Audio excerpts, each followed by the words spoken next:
Hello friends, ഇത് കണ്ടോ? എന്റെ കയ്യിൽ 3 സാധനങ്ങളുണ്ട്. 3 അല്ല, 4 ഉണ്ട്. കാണിച്ചു തരാം ഇതിന്റെയൊക്കെ ഉപയോഗം. നിങ്ങൾക്ക് ഏതാണോ ഏറ്റവും കുറഞ്ഞ ചെലവിൽ നമുക്ക് നൂല് കോർക്കാൻ പറ്റുന്ന ഇതാണ്. ഇനി അത് കഴിഞ്ഞാല് ഇത് കണ്ടോ, ഒരു പുതിയ ഐറ്റമാണ്, ഇറങ്ങിയതാണ് കേട്ടോ. ഇത് കണ്ടോ, ഇങ്ങനെ ഇത് വെച്ച് കഴിഞ്ഞാല് നമുക്ക് നൂല് കോർക്കാൻ പറ്റും. കയ്യിൽ ചെറുതായിട്ട് ഇങ്ങനെ പിടിക്കണമെന്നൊന്നുമില്ല, നന്നായിട്ട് പിടിച്ച് ഇങ്ങനെ അങ്ങോട്ട് നൂല് കോർത്തെടുക്കാൻ പറ്റും. പിന്നെ ഇതിന് വേറൊരു ഉപയോഗം കൊണ്ട് നമുക്ക് കട്ട് ചെയ്യാൻ സ്റ്റിച്ചിങ് ഒക്കെ പൊട്ടിച്ചെടുക്കാനായിട്ട് ഇതും പറ്റും. കണ്ടോ, ഇതിങ്ങനെ വെച്ച് കഴിഞ്ഞാൽ അവിടെ ഇരുന്നോളൂ, അത് ഒന്നും മേടിക്കണ്ട. ഇനി ഇതിന്റെ തന്നെ വില കുറഞ്ഞ ഒരു സാധനമുണ്ട്. ഇതാകുമ്പോൾ നമുക്ക് ചീപ്പ് റേറ്റിന് നൂല് പൊട്ടിച്ചെടുക്കാം. ഇതാകുമ്പോൾ ഇച്ചിരി സ്റ്റാൻഡേർഡ് സാധനമാണെന്നേ ഉള്ളൂ.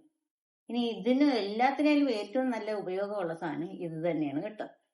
റേറ്റ് ആണെങ്കിലും ഇത് നിങ്ങൾ വാങ്ങിച്ചു വെക്കണം. ഇത് ഏറ്റവും ഉപയോഗമാണ്. ഇതങ്ങനെ പെട്ടെന്ന് നശിച്ചു പോകത്തൊന്നുമില്ല. 4 ഉപയോഗം ഉണ്ട് കേട്ടോ. ഈ വശം കൊണ്ട് നമുക്ക് നൂല് കോർത്തെടുക്കാം. ഇതിങ്ങനെ മിഷത്തിലോട്ട് വെച്ച് കൊടുത്താൽ മതി, സാധനം കോർത്തിപ്പുറത്തോട്ട് വരും. പിന്നെ നമുക്ക് നേരെ അടിച്ചെടുക്കാം. പിന്നെ കറുവായിട്ട് അടിക്കണമെങ്കിൽ ഈ സ്ഥലം കൊണ്ട് ഉപയോഗിക്കാം. ഇനി ഇതൊന്നും വേണ്ട, നിങ്ങൾക്ക് എന്തെങ്കിലും കാണണമെന്നുണ്ടെങ്കിൽ ഇത് ലെൻസാണ്. ഇത് വെച്ച് ഇങ്ങനെ നോക്കി പെട്ടെന്ന് നമുക്ക് കാണാൻ പറ്റും. കണ്ടോ, സ്റ്റിച്ചൊക്കെ നമുക്ക് ഇങ്ങനെ നോക്കി അടിക്കാൻ പറ്റും. കണ്ണടയൊന്നും വേണമെന്നൊന്നുമില്ല, ഇത് വെച്ചെടുക്കാം. അങ്ങനെ ഇതിന് 4 ഉപയോഗങ്ങളുണ്ട് കേട്ടോ. ഇത് നല്ല ഇച്ചിരി ചാർജ് കൂടുതലാണെങ്കിലും ഇത് നിങ്ങൾക്ക് നല്ല ഉപയോഗമുള്ളൊരു സാധനം.